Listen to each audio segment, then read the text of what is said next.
Hi everyone, welcome. Today we're looking at solving equations with variables on both sides. And this is from section 2-4. And our learning target today is I can solve equations with variables on both sides. So don't be afraid if you see an x on the left and on the right of an equation or some other variable. That's okay. We're going to treat them as like terms and we'll find ways to combine them. And they really shouldn't give you any trouble at all after you've had a chance to practice a little bit with them. So let's look at an example here. And if we have 7x plus 16 equals negative 3x minus 24, our goal is to get x by itself on one side. So we're going to have to combine some things. Let's just look at this one step at a time. And if we look at this now, we basically, I want to combine the x's together.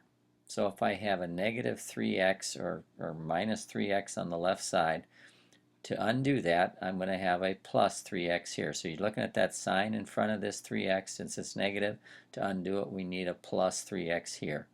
So we're going to add 3x to both sides, and let's see what that gets us.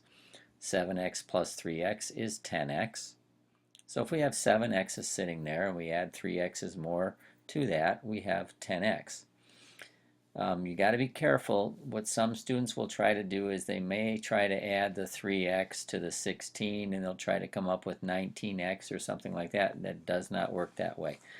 You can only add like terms together. So here this term has an x with it and this one does as well, so we're fine to add those together. But if one term has an x, say here, and this one does not, you cannot combine those together. So now we're left with 10x plus 16 equals negative 24, because we have this minus sign in front of the 24, so we're going to treat that number as a negative 24. Now we want to probably get rid of this 16 on that side. So let's subtract 16 from both sides. So we take this positive 16 and this minus 16, combine them together, and then we're going to have to subtract 16 from the right side as well. So we have minus 24 minus 16 over here. Now our result then is we have just 10x left here. This 16's cancel each other out, which was our intent. And negative 24 minus 16, so we're going 16 more negative, gets us to negative 40. So now we have just one step remaining. We're going to want to divide both sides by 10. When we do that, then this will cancel itself out and we should have negative 4 over here. So let's just look. Yep, so we end up with x equals in negative 4. And I'm just going to go ahead and I'll just circle that answer. This just the spacing got off. The equal sign should really be in line with where it was, but x does equal negative 4, and we can check it by plugging negative 4 in. If we took 7 times negative 4, that would be negative 28.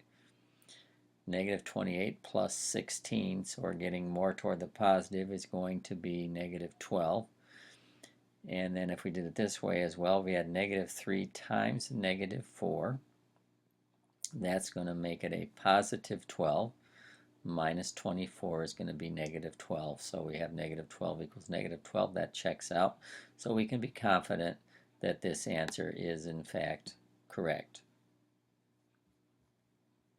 So that's really how we do it. Whatever symbols we have, whether we have parentheses or fractions or anything else, it doesn't matter. We just do one step at a time, undo the operation that will help us move toward getting the variable alone on one side.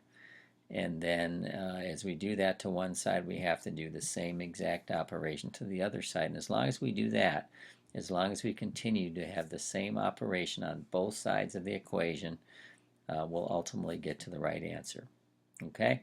Thanks very much for listening, and I look forward to seeing you in class very soon. Take care. Have a really good day. See you later.